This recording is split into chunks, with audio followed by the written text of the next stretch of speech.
Gentlemen, we're delighted to have you aboard for Screen Gem's presentation of Clipper Ship.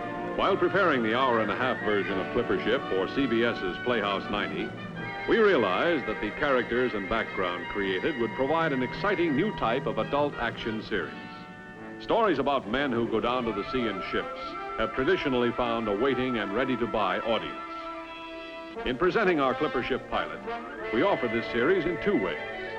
You can either buy 13 hour-and-a-half Clipper Ship programs, each of which can be divided and telecast in 3 consecutive weekly half-hour episodes, or you can purchase a series of 39 once-a-week half-hour programs. The former is a kind of serialization that is brand new to television, and which we believe is uniquely suited to the Clipper Ship series. Today, we present the third part of the hour-and-a-half program that appeared recently on Playhouse 90. And so that you will see firsthand how the third installment would appear in this new serialized form, we bring you up to date with the following background. The Sea Witch was bound for San Francisco with her usual complement, except for a government order to take on a special passenger, one Luis Obregon, a revolutionist to be deported to Maracaibo, Venezuela. They were making ready to sail when another special passenger came aboard, the recently widowed Helen Ott, now owner of the Sea Witch. Captain Kingdom sensed trouble when Mrs. Ott was introduced to his first mate, Matt Bowers. Another unexpected passenger was a stowaway named Reader, an escaped murderer. He was to be turned over to authorities at Maracaibo. It developed that Helen Ott had known the political prisoner Obregon previously, and it wasn't difficult for their romance to flourish. It was, however, a tremendous shock when Helen learned that Obregon was to be executed upon his arrival in Maracaibo. Yet they dared to love, knowing their love was condemned, that it would die when they reached their destination. Matt Bowers also offered her love, but she had lost her heart to Obregon, even though he was a doomed man. Desperate to save Obregon from execution, Helen pleaded with Captain Kingdom to allow the man to escape, but he refused. Knowing of Matt's loyalty to the captain, she exerted the wiles of a woman cornered, by telling Matt that the only way Kingdom could keep the command of his ship was for Matt to help Obregon escape.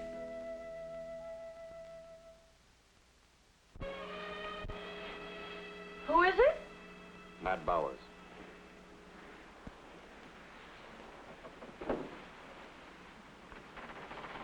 Just a moment.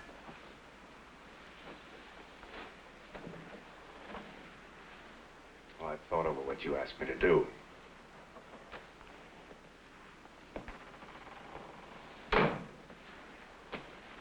I guess you know what the answer is.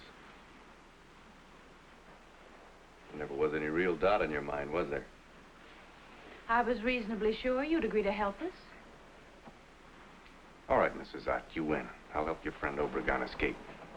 I just hope he's worth all the trouble you've gone to and all the trouble you brought to this ship. And I'd like to know one thing. How did you manage to get his love? Don't you ever dare to talk to me like that. It's a little too late to act a lady, Mrs. Ott. The role doesn't fit you.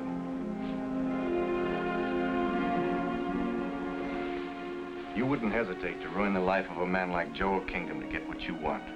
And when that wouldn't work for you, you got me to do it because you know I'd never let him lose this ship. You knew you could trade on my feelings for a man who's been like a father to me. Well, I've seen all kinds of women off the docks who'd rob you blind while pretending to love you. Their excuse was they had to live. Your excuse is a man you met a few weeks ago. You're in a class by yourself, Mrs. Ott. Like I said before, it's a little too late to act a lady. I hope he's worth it.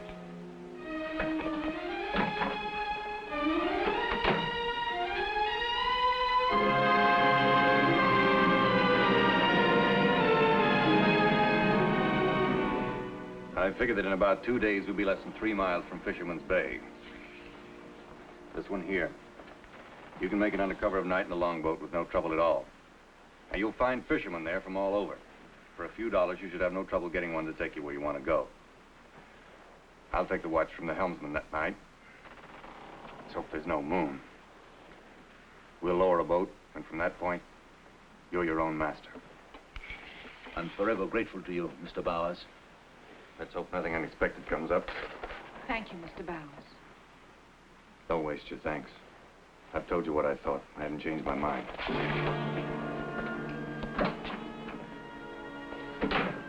What did he mean? It's not important. All that matters is that you're going to escape.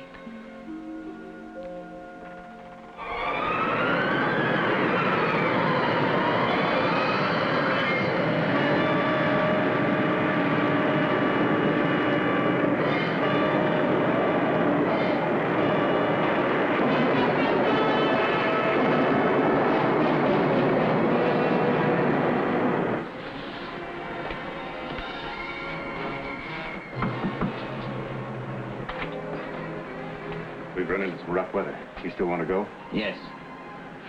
Here, put these on. Lady, too. Thanks.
There's one chance in a million. Still a chance. I'm going with him! No, Helen. I'm going!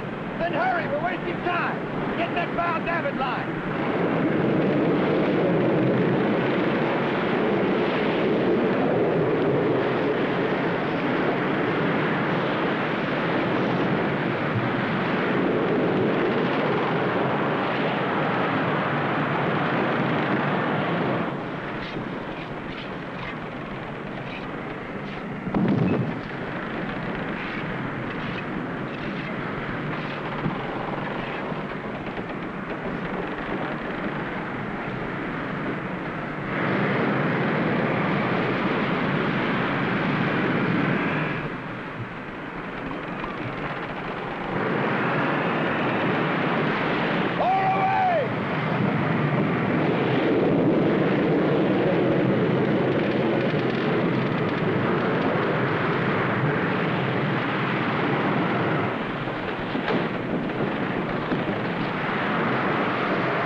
Bring that prisoner back here.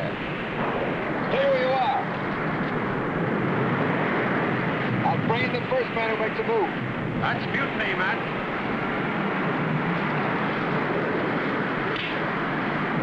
Take him below.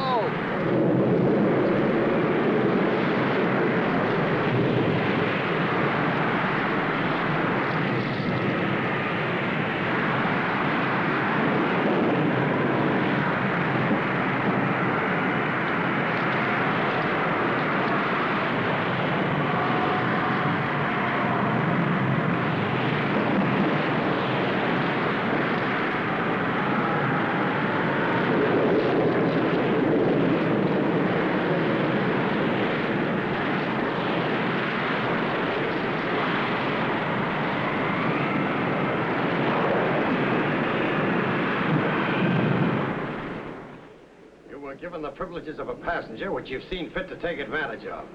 From now on, until we reach Maracaibo, you'll be treated as a prisoner. Bosun, take him to his cabin and see that he's locked in. Aye, sir. Captain. You, Mr. Bowers, not only tried to violate the order of the Secretary of State, but you've committed a mutinous act. which can be punishable by hanging. I'm holding you for court-martial in the first American port we reach. Throw him in the brig. Captain, if you just listen to me. Sot, I'll appreciate it if you go to your quarters.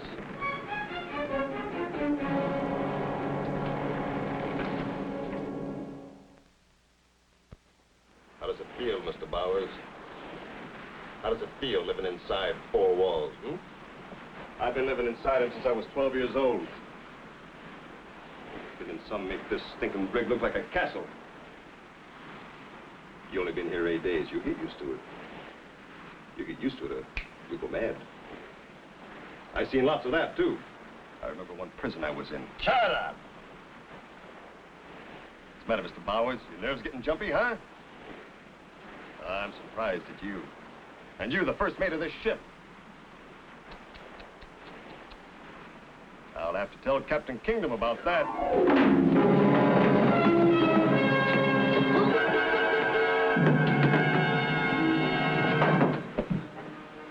After this, you stay away from me or I'll kill you.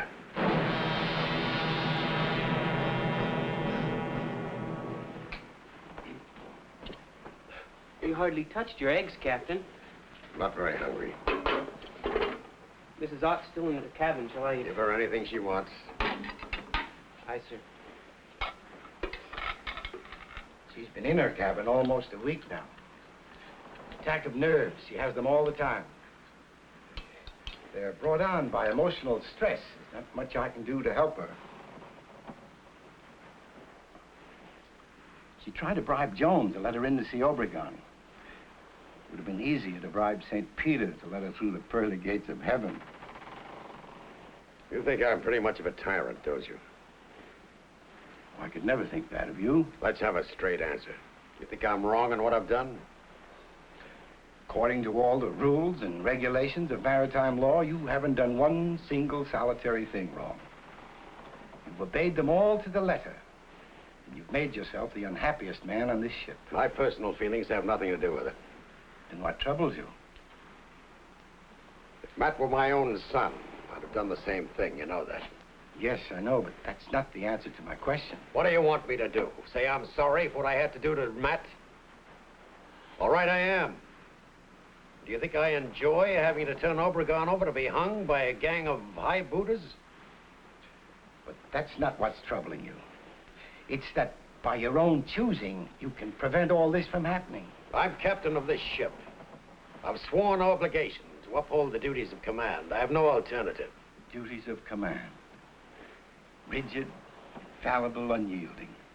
With no room for imperfection or human frailty. Are those the duties of command, or are they the duties you've assumed for yourself? Matt's guilty of mutiny. The men know the penalty for such an act. I'd lose the respect of every man on this ship if I freed him. I seriously doubt that. I can't tell you what to do, Joel. You're the captain of the ship. And it's up to you to decide what the rules are. How they're to be interpreted, how they're to be enforced. For your own sake. Leave a little room for doubt, for human error. I'm sure the crew will think none the less of you. I think I'm a little more of an authority on that than you are, Doctor.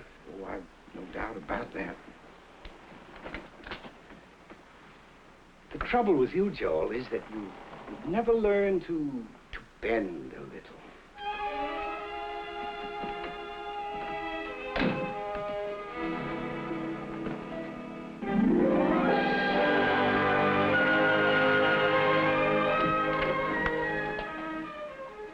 Sorry if I'm inconveniencing you, Captain, but I just had to see you. Come in, Mrs. Otten. I've been told that we're only a day or two out of Maracaibo. That's right. I come here for the last time. I've come here to beg you, to implore you to change your mind. If I could, I would, Mrs. Ott. I can't tell you how hard I've tried. I can't make myself do it. Even if it means losing this ship. The ship doesn't matter. Revenge has no importance if Lewis dies. I threatened you in anger. You have your command. Thank you. You're a man of strong conviction and principle, Captain. I I think I knew in my heart there was no hope of me changing you. It was a losing battle from the start. There's something I have to tell you. Something you should know. Why Matt Bowers was helping us. I don't care to discuss that, Mrs. Ott, if you don't mind. I have a fairly clear idea as to why Matt helped you. You think he did it because I gave him command of this ship? I think that's only partly the idea. The other part being me. I don't like to fence with words, Mrs. Ott. Yes, Matt's young, headstrong, infatuated with you. You're a beautiful woman. That's a pretty strong combination to test any friendship. You couldn't be more wrong, Captain. The truth is that Matt Bowers refused every offer I made to him. The command of this ship and... And why did he change his mind? I told him that the only way you could keep this ship is if he helped Louis escape. That was his reason, Captain Kingdom. He did it for you. That was his only reason.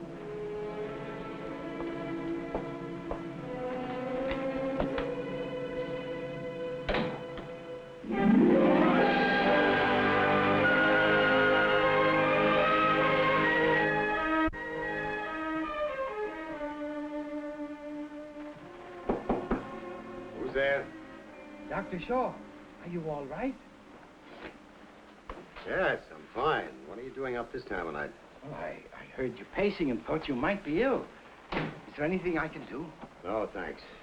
I had a problem to thresh out in my mind. I've done it. Matt? Yes, Matt. I misjudged him. I've got to stick to my decision. Mrs. Ott threatened me with loss of command if I didn't agree to let Obregon escape. I refused. Matt thought he could save my command for me.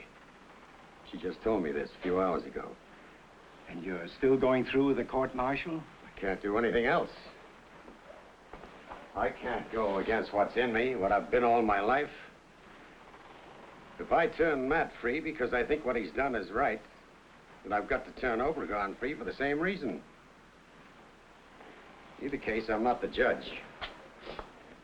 I've got a duty to do, and I've got to do it. Can't do otherwise. Good night, Joe. Good night, Doctor.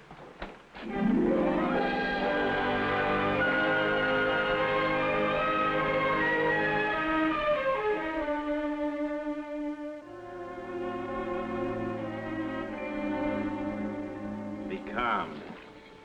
One day out of Maracaibo and be calm. The ship running one day ahead of her time. I knew it was too good to be true.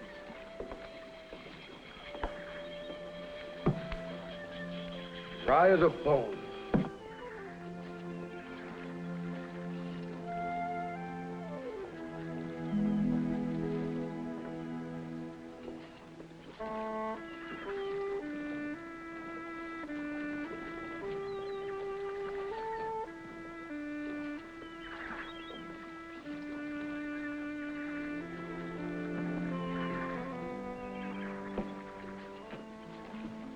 That's just about as calm as you'll ever see these waters. On the last voyage through these straits, we fought 100-foot waves, almost a hurricane. And now this. A raging storm or a calm? Which do you prefer? No, I'll answer that for you. It's the storm, isn't it, Captain? Yes, I think I prefer a storm to this. There's no doubt about it. That had to be the answer. If it's to your credit, Captain, I do not consider you a devious man. You're open, above board, and true to form. You make it sound singularly unattractive. You have a sense of humor. That's one of the things I find difficult to reconcile with what I know about you. And what are the other things you can't reconcile? Dr. Shaw told me about your marriage. You're not the kind of man that marries a Tahitian. What kind of man, in your opinion, does? I've visited these islands with my husband. There are two kinds of men. Derelicts, for one, who are running away from civilization, which you are not. And the other kind? Idealists. A man who puts his love of a woman above convention. A man who is ready to give more of himself than he expects to receive. Which I am not. That's right. You're pretty sure of what I am, aren't you? Yes. My wife was as fair as you are. Her eyes were as blue as that water. Her hair was as black as the down on a raven's wing. Father was English. was the most beautiful woman I've ever seen. She was 19 and just out of the convent when we met. I was 10 years older. We were married for 3 years. They were the happiest years of my life. Did you live in Tahiti? Between voyages, she sailed with me. Where I went, she went. She died on this ship, in my cabin. I find I do not understand you at all, Captain. Your love for your wife must have been very deep. I've heard your love for this ship is just as deep. And yet you were ready to give it up. One has nothing to do with the other. I understand that. I mentioned them together because they both represented a deep-rooted love. And yet you cannot understand others feeling the same way. There's an island out there. Take a look at it. If we stay becalmed, we'll drift toward it. It's perhaps one of the most beautiful spots on this earth. Totally uninhabited. If you'd like to visit it with Obregon, I can see to it that a boat is lowered with water and food for you. Might be your last chance to be alone. Thank you. I think we'd like that very much, Captain.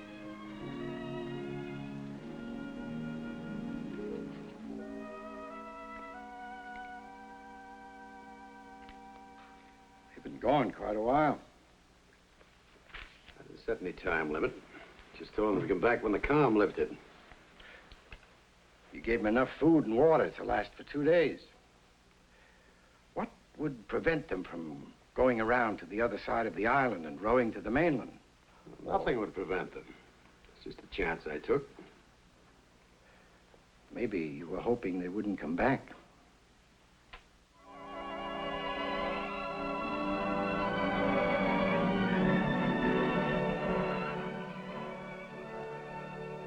The calm is starting to break. Must we go back? We have no choice. We have a boat, food and water. We could make it to the mainland in 2 days. I've thought of it. No, it's no use. I've seen Captain Kingdom's face. I've talked with him. He doesn't want to turn you over to the Spanish government. But he can't help himself. I think he wanted you to escape when he let us come here. Maybe he did. Helen, I would be a hunted man with a price on my head. I couldn't take you with me. Life isn't that important to me without you. We've been so happy these last few weeks. We could never be that happy again.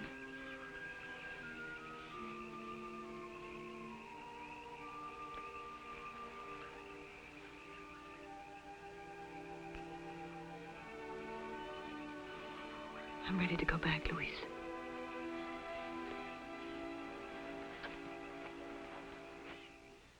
They're coming back, Joel. Yeah. Going up on deck. Get under sail now.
Captain. We'll be coming for Mr. Obregon in a few minutes. I thought maybe you'd like to say goodbye.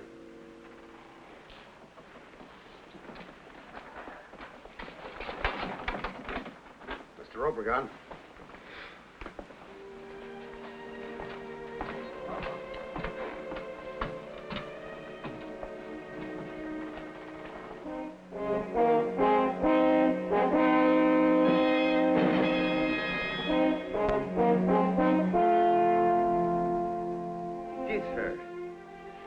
It's the Sea Witch, all right, Excellence. Good. Get His Excellency's barge at once. Yes, sir.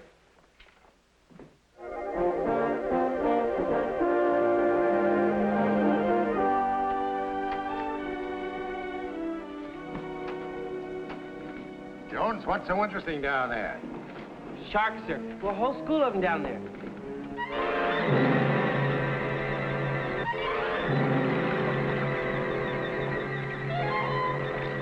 Yes, he's full of them. Get Fry and Anderson. Bring the prisoners on deck. Aye, sir. All right, Reader. Where's my knife? For the last time, I tell you, I haven't got your knife.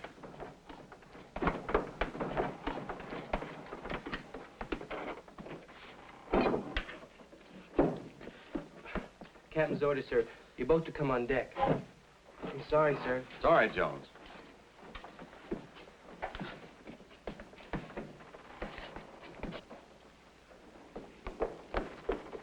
Prisoners, sir.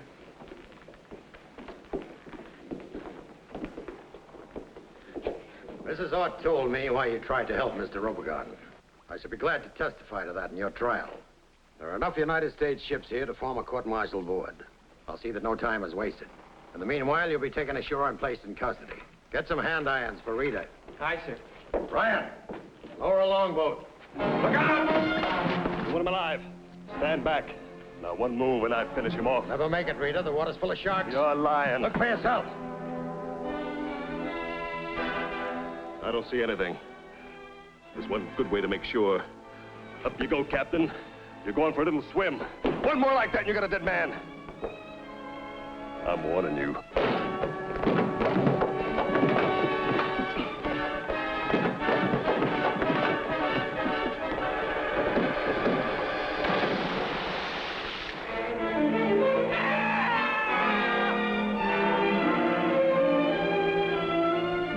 I'd have been there with them if it hadn't been for you. Thank you. I had the chance. The others didn't. Those are a couple of nasty cuts. You better come below and let me bandage them. All right, go ahead. Spanish boat off starboard side. Wipe the side, Jones. Aye, aye, sir. We can't let the Spanish governor think we're lacking in manners. You better step up here, too, Mr. Bowers.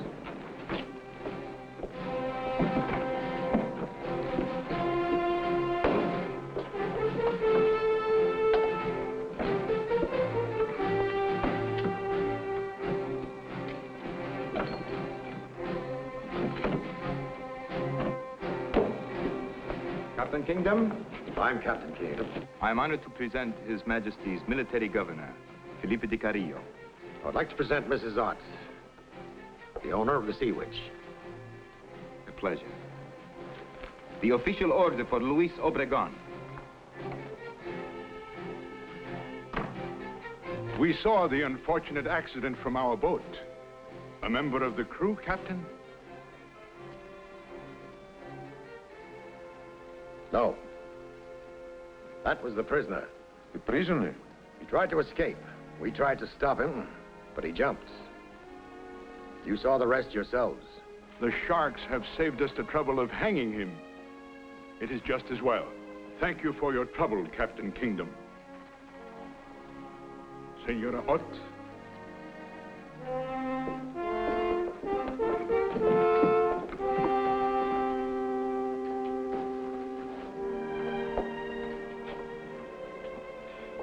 You've learned that it doesn't hurt to bend. Try bending a little more, Joe.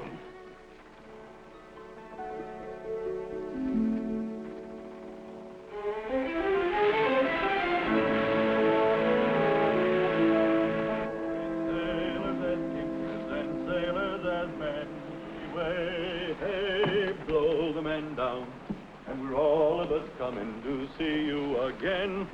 Oh, give me some time to blow the man down. You all right below? Spick and span with shining brass, even the crew's quarters. Welcome aboard, Mr. Bowers. Thank you, sir.